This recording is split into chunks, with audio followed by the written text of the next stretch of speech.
अस्सलामुअलैकुम नाज़रीन, धरती टीवी में भली कार मां है मंजर अजीज। सब खां पहिरियां शामिल कंदासीं हिन वक्त जूं हेडलाइंस।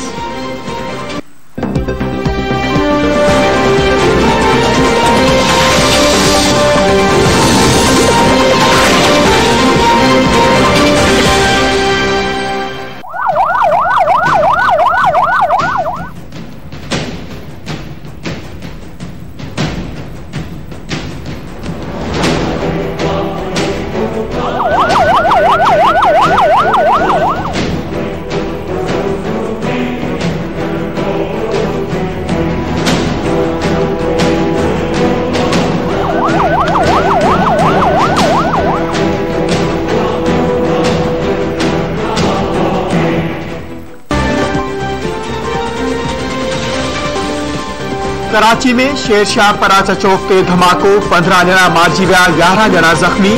धमाके वारे हंधि वेझो बैंक जी इमारत तबाह थी वई, केतिराई माण्हू मलबे हेठि दॿिजी वञण जो ख़दशो। इमदादी कार्रवायूं जारी, 4 गाॾियुनि ऐं मोटरसाइकिलनि खे नुक़सान। इतला ते पुलिस, रेंजर्स ऐं इमदादी टीमुनि पहुची रेस्क्यू ऑपरेशन शुरू करे ॾिनो। बम डिस्पोजल स्क्वाड भी पहुतो, धमाके वारी हंध के सील कयो वियो। मारिजी वियलनि जा लाश ऐं ज़ख़्मी सिविल अस्पताल मुंतकिल।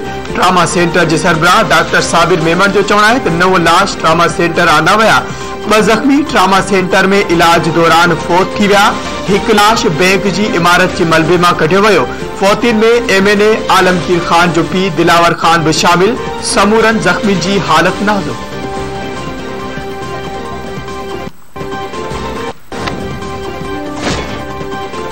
अस्पताल आंदल ज़ख़्मियुनि खे जिस्म जे मथे हिस्सनि ते ज़ख़्म रसिया आहिनि। संदन चेहरा, अखियूं ऐं कन सख़्त मुतासिर थिया। सिविल अस्पताल आंदल 12 ज़ख़्मी जी हालत ॻणती जोगी इंतिहाई निगहदाश्त वारे वार्ड में मुंतकिल। मारिजी वियलनि मां 7 ॼणनि जी सुञाणप थी चुकी। संदन वारिस अस्पताल पहुची विया।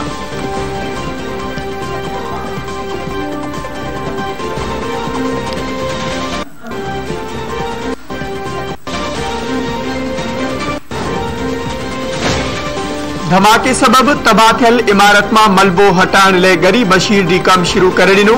रेंजर्स धमाके वारे हंध खे घेरे में आणे छॾियो। धमाको 1:50 ते थियो। पुलिस तर्जमान जो चवणु आहे त शुरूआती ॼाण मूजिब ज़ाहिरी तौर लॻे थो त नाले में गैस भरिजण सबब धमाको थियो आहे। धमाके जी नोयत जो ताइन बम डिस्पोजल स्क्वाड जी रिपोर्ट खां पोइ कयो वेंदो। सिंध रेंजर्स तर्जमान मूजिब धमाके जो ताइन कयो पियो वञे।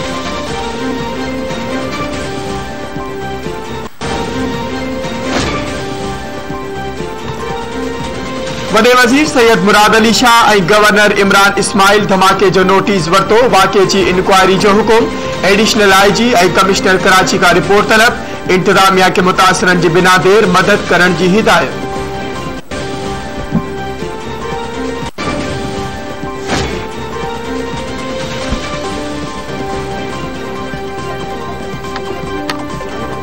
धमाके सबब तबाह थियल इमारत नाले मथा कायम थियल हुई। डिप्टी कमिश्नर क्यामाड़ी मुख्तार अली अबड़ो चयो आहे त नाले हेठियां गैस पाइपलाइन बाहे इमारत ज़बू हुई। खाली करण लाइ इंतजामिया पारां नोटिस भी ॾिनो वियो हो।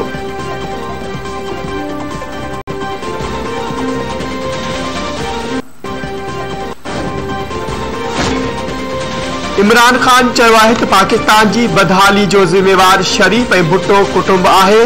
हीअ सियासत न खानदानी निज़ाम कायम करण घुरनि पिया। परॾेही चैनल के इंटरव्यू ॾींदे वज़ीर आज़म चयो आहे त BJP जी वस्ताई हुकूमत भारत ऐं ख़िते लाइ ख़तरनाक आहे। ख़दशो आहे त BJP हुकूमत जी मौजूदगी में पाक भारतीय एटमी जंग न लॻी वञे। अफगानिस्तान ते अमरीका जी मड़ल जंग जुनूनी अमल हो। अमरीका अफगानिस्तान में हथ ठोकी जंग जे नाले ते कब्ज़ो करे रखियो। सम्झ में न पियो अचे त अमरीका अफगानिस्तान में कहिड़ा हदफ हासिल करण पई चाहे।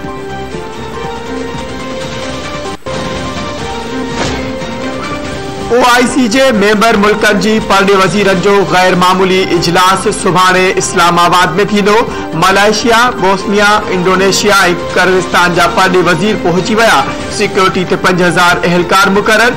इजलास में OIC जे मेंबर मुल्कन मुबसिर ऐं परॾे वज़ीरनि समेत गॾियल क़ौमनि आलमी मालियाती इदारनि अमरीका, बरतानिया, फ्रांस, चीन, रूस, जर्मनी ऐं इटली जा नुमाइंदा बि शरीक थींदा। परॾे वज़ीर शाह महमूद कुरैशी जो चवणु आहे त OIC परॾे वज़ीरनि जी कॉन्फ्रेंस अहमियत रखे थी। अफगानिस्तान नाज़ुक सूरतहाल जे घेरे में आहे। दुनिया ध्यान न ॾिनो त अफगानिस्तान में इंसानी बहरान शिद्दत इख्तियार करे सघे थो। अफगान पनाहगीरनि जो बहरान पैदा थियो त पाकिस्तान ऐं ईरान ताईं महदूद न रहंदो।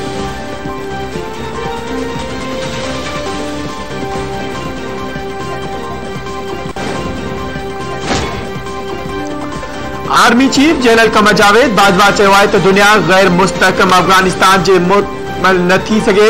अफगानिस्तान ऐं पाकिस्तान लाइ जर्मनी जे ख़ासि नुमाइंदे जे स्पायरवाक आर्मी चीफ सां मुलाक़ात। अफगानिस्तान जी सूरतहाल ऐं इंसानी हमदर्दी जे बुनियाद ते ताउन ते ख़्यालनि जी नेवट।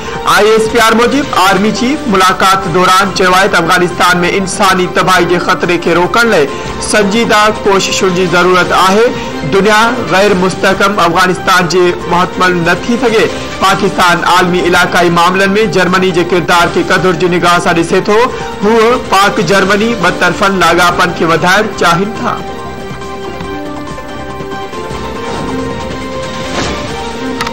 पीपुल्स पार्टी जो शरीक चेयरमैन आसिफ अली ज़रदारी कंबर पहुची वियो। अॻूणे सदर आसिफ अली ज़रदारी पारां PP अॻवान MPA ग़ैबी चाॾियो सां संदसि घरवारी जी लाॾाणे ताज़ियत। PP शरीक चेयरमैन PP अॻवान सां ताज़ियत बैदि वापसि रवानो थी वियो।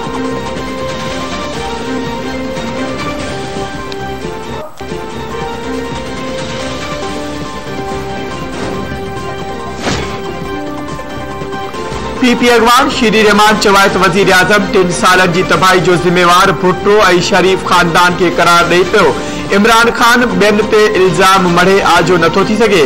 पंहिंजी कोताहियुनि जो ज़िम्मेवार ॿियनि खे करार ॾियण वारो मौक़िफ़ ख़तम थी चुको। इमरान हुकूमत मुल्की कर्ज़नि में मजमूई तौर 70% इज़ाफ़ो कयो आहे।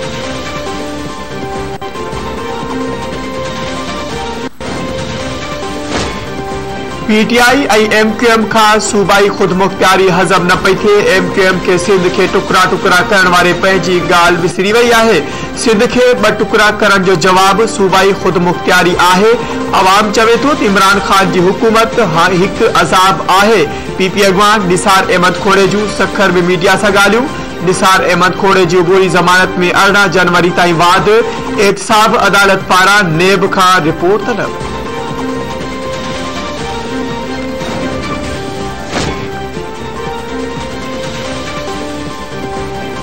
यू-टर्न गलत बयानी ऐं कूड़ वफ़ाक़ी वज़ीरनि जो वड़ बणिजी चुको आहे। तवानाई जे सूबाई वज़ीर इम्तियाज़ शेख जो वफ़ाक़ी वज़ीर हम्माद अज़हर जे बयान ते रद्दअमल।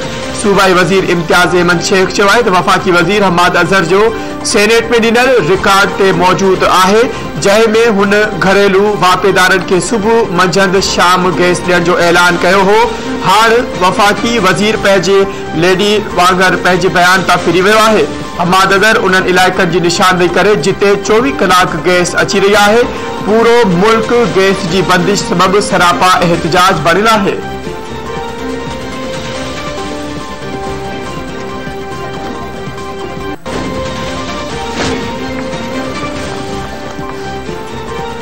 सिंध के गवर्नर इमरान इस्माइल चयो आहे त जस्टिस रिटायर वजीहुद्दीन शहबाज शरीफ ऐं ॿियनि खे चैलेंज करे थो त इमरान खान ख़िलाफ़ को हिकु सबूत खणी अचे त हू बि जेल हलियो वेंदो। इल्ज़ाम हणण बदिरां शाहिदियूं आंदियूं वञनि। कराची लावारिस शहर नाहे जो जेको अचे कराची ते सवारी करे हलियो वञे।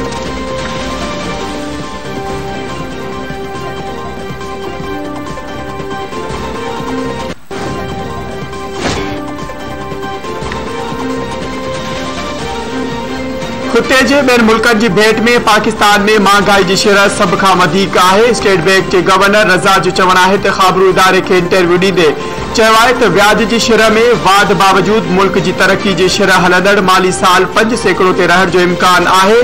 मुल्क में फ़िलहाल व्याज जी शरह में वधीक इज़ाफ़ो न कयो वेंदो।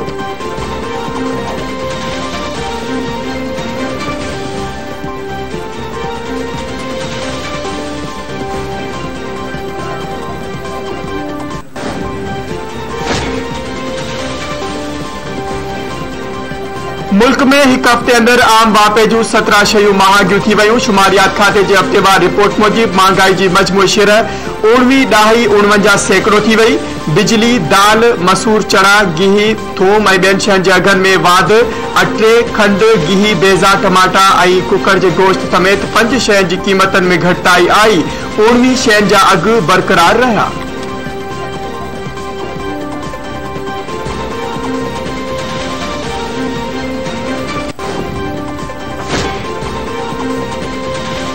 पाक बहरिया जे जहाज PNS तुगराक पारा श्रीलंका जो गैरगाली दौरो। सामूंडी फौज जे तर्जमान जो चवण आहे। तर्जमान मूजिब मेज़बान फौजी इख्तियारियुनि सां मुलाक़ात दौरान गॾियल दिलचस्पी ऐं ॿियनि मामलनि ते ॻाल्हियूं कयूं। सामूंडी फौज जे जहाज ॿतरफ़े सामूंडी मशक़नि में पिणु शिरकत कई।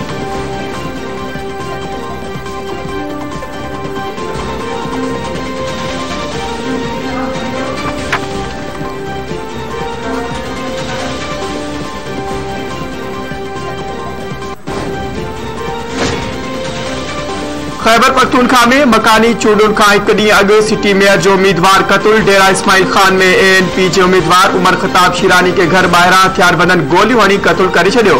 पुलिस वाक़िए जी जांच शुरू करे छॾी।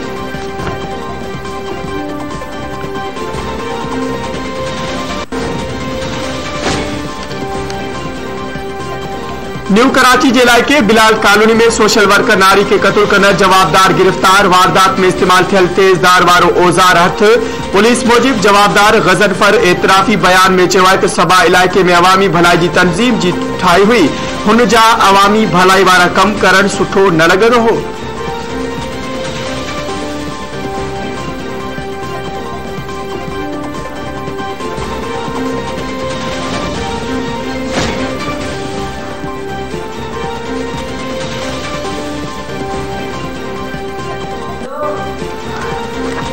कराची में CTD की कार्रवाई। पुलिस एहलकार हमजा के शहीद कंदड़ जवाबदार गिरफ्तार।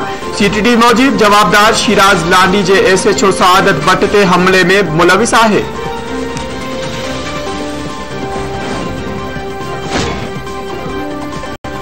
दादलीगारी बरसा चौहड़ पिताफी वासी नौजवान भाड़ेलन के चंबे में आजाद थी घर पहुंची वो। गोठारे शबीर संदेलो के 21 ॾींहं अॻु माचको वारे इलाइक़े में मुबैना तौर अगवा किया वियो हो। नौजवान की बाज़ियाबी जी संदस वारसन पारां तस्दीक कई वई है।